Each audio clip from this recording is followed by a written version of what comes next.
Hi, today is October 7th, 2011. This is Steve Moyer, and I have Mo Webster with me. Hello, Mo. Hi, Steve. Good morning. Good morning. It's an early morning for both of us, right? Yes, thank you for this, Steve. This is really a great honor to get help from you like this. Well, thank you. I said something in the group, the Radiation Health Solutions group, and you offered to help put together another video so people can know more about what they can do in terms of radiation and staying healthy.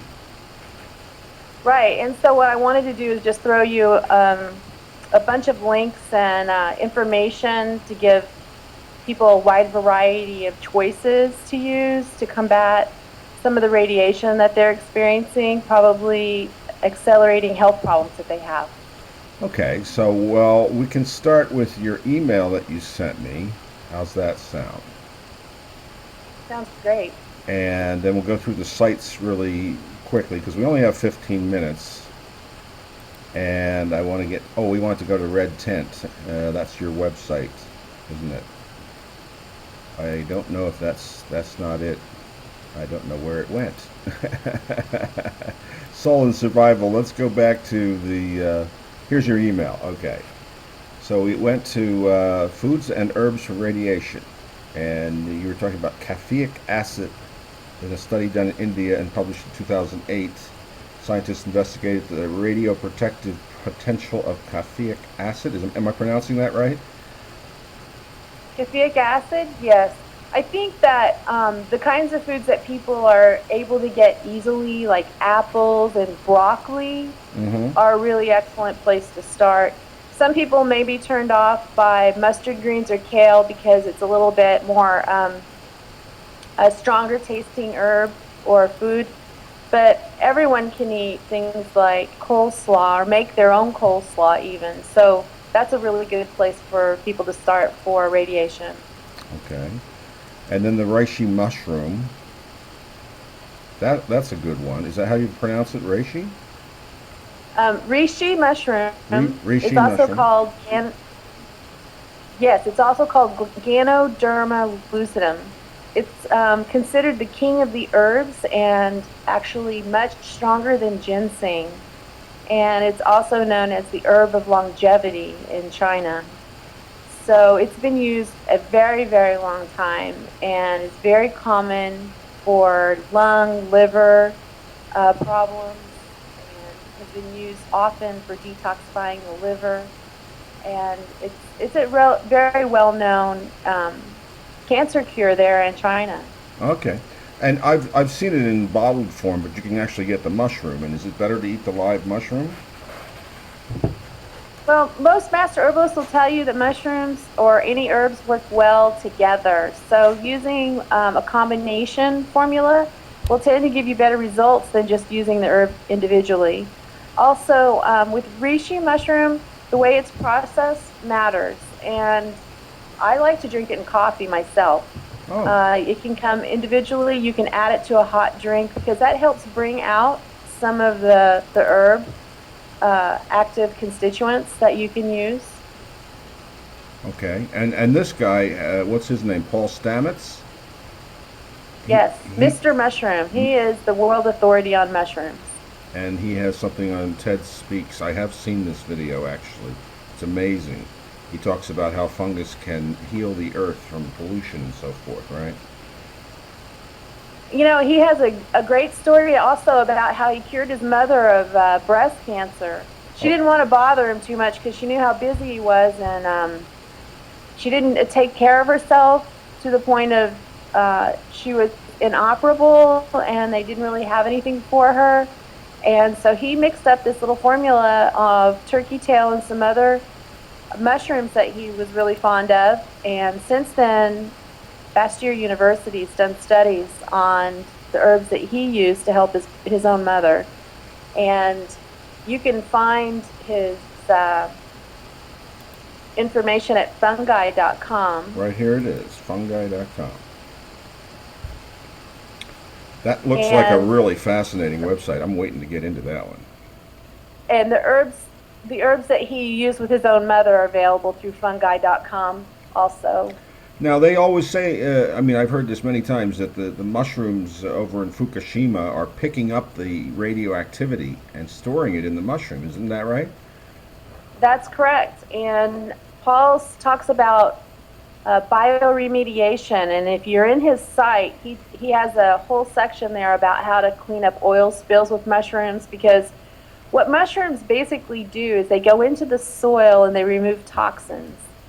Um, in Indiana, farmers use carrots to clean up crops that have taken in too much of a pesticide or too much of a fertilizer. Right. And so most people know that root vegetables do that. They absorb a lot of the toxicity of the soil. And you shouldn't really eat carrots from Indiana for that reason, because Okay. the carrot crop is planted to clean up the soil.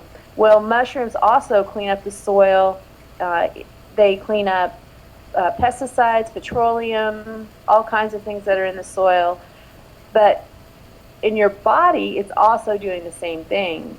So your body is a type of soil. So when you're using a mushroom, it's basically absorbing toxins and, getting through the organs of elimination. So when you take a mushroom, it reduces stress on the liver and on the lungs, particularly when you're talking about reishi mushroom, and it helps the body get rid of it faster. Okay.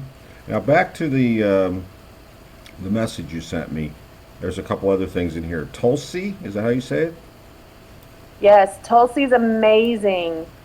Tulsi is also called holy basil. It's used in India quite extensively. And what I like about Tulsi is it's excellent for children. Children that have coughs and diarrhea, uh, um, colds and flus are helped very, very quickly with Tulsi tea. It's great to give it to them as a tea. There's been a number of studies about radiation exposure, the use of Tulsi to work just like the reishi mushroom does in the body.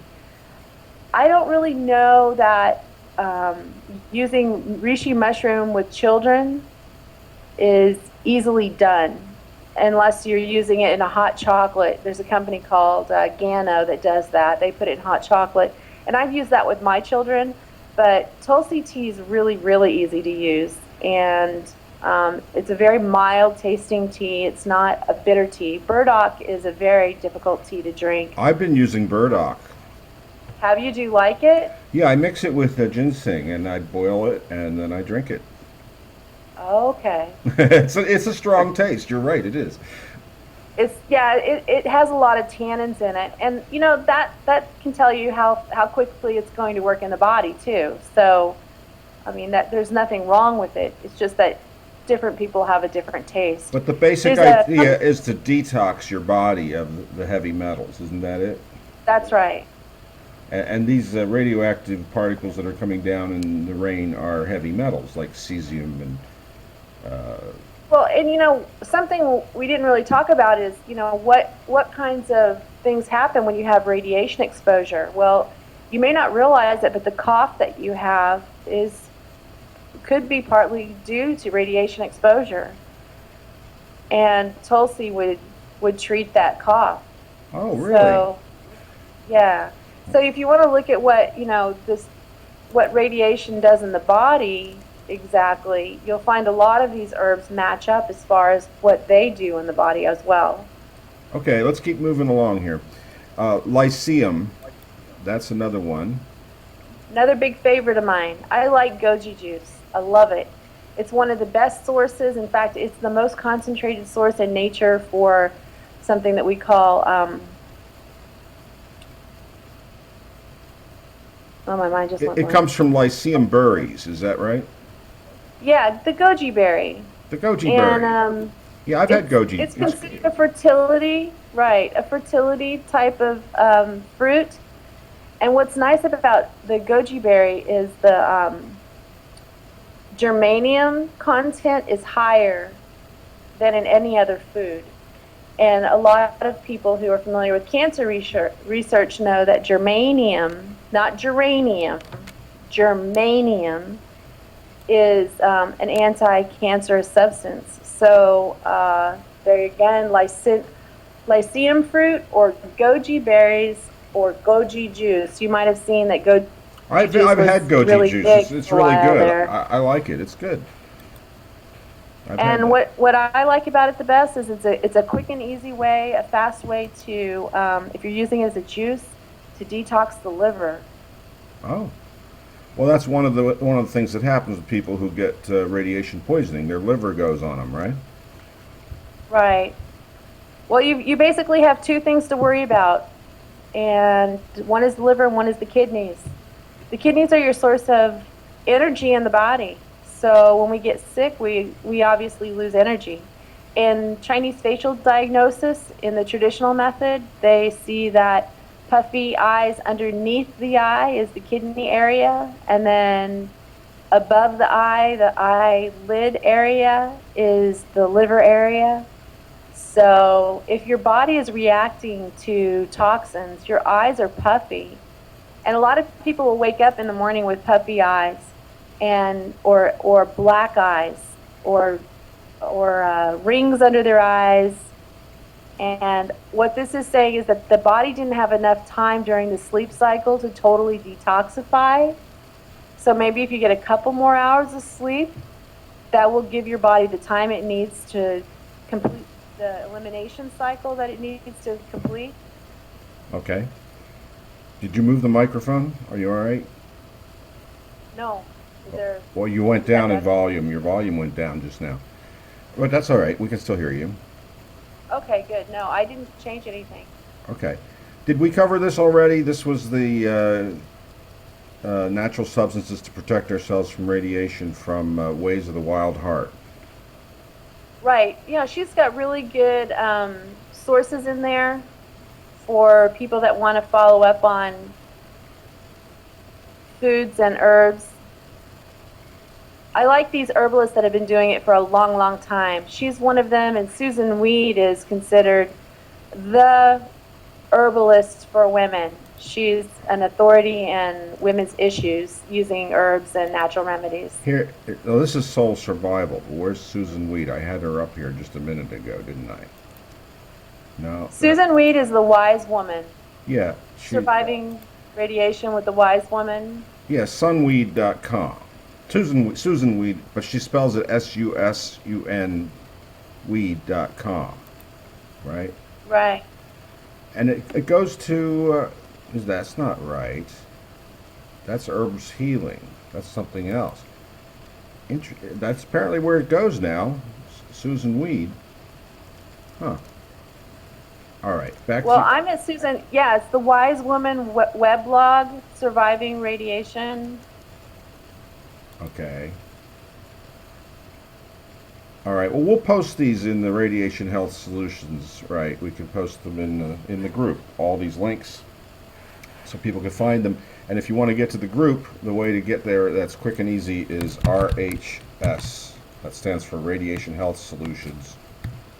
.nodes.org. We got about a minute and a half left, dear. Let's see. What do you want to cover in that time?